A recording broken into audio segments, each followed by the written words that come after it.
kalian yakin pinter?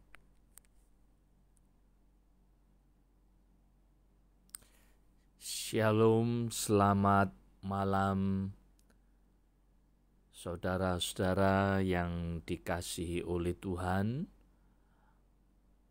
Pada malam yang berbahagia ini kita bertemu kembali di dalam acara Riset Renungan Sebelum Tidur.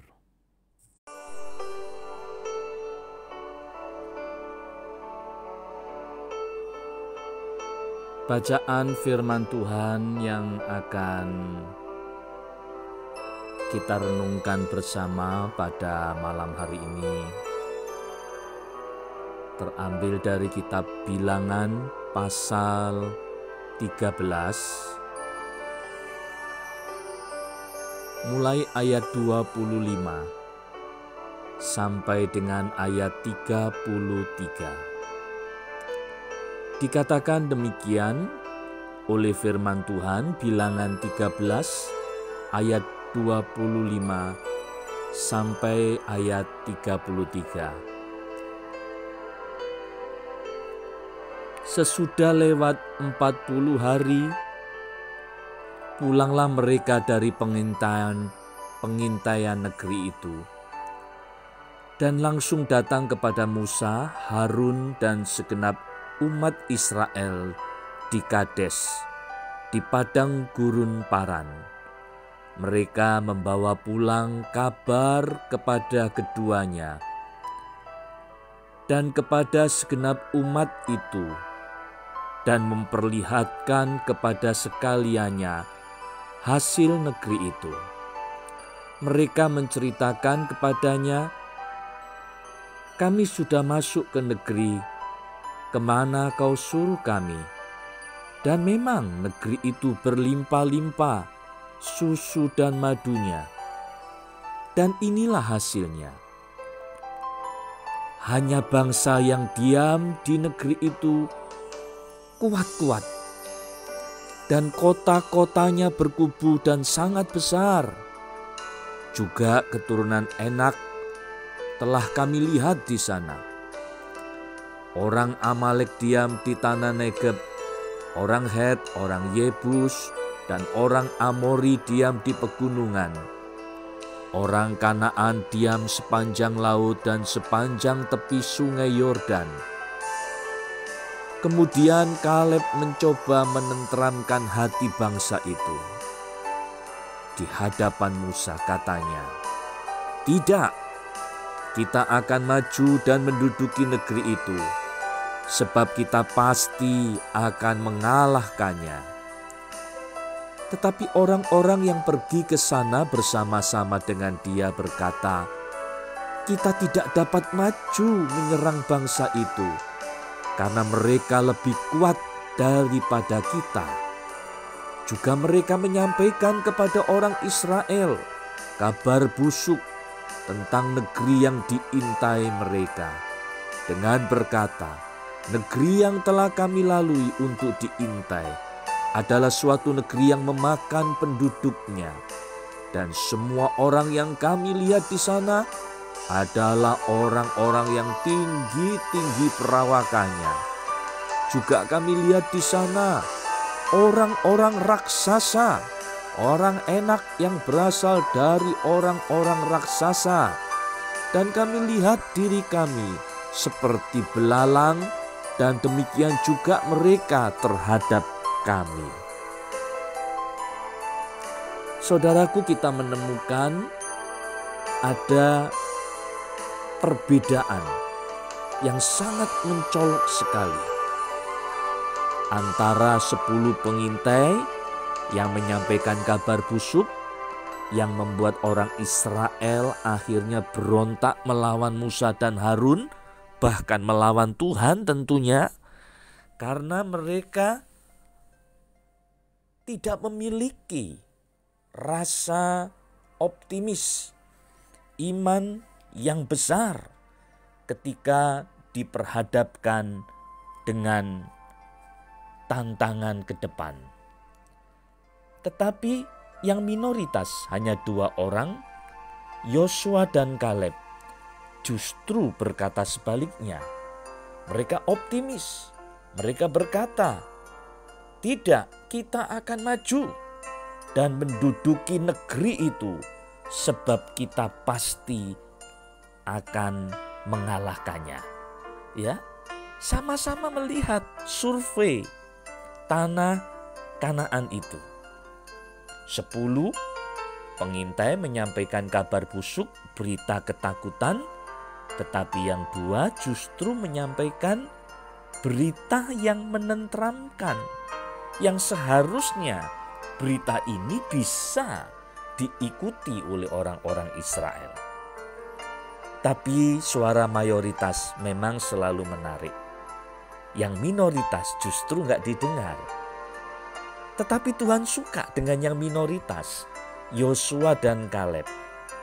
Sekalipun mereka disingkirkan akhirnya oleh orang-orang Israel, namun mereka tetap melekatkan hatinya kepada Tuhan dan berkata, "Kami akan maju, kita akan maju dan menduduki negeri itu, sebab kita pasti akan mengalahkannya." Saudaraku, kita termasuk golongan yang mana? Yang minoritas seperti Yosua Kaleb, atau yang mayoritas seperti 10 pengintai? Apa yang kita ucapkan sangat berpengaruh terhadap langkah kita ke depan. Menghadapi masa yang sulit, masa yang sukar, seperti masa pandemi saat ini. Saudara diwarnai dengan ketakutan? Ataukah saudara tetap memiliki iman yang pasti kepada Tuhan?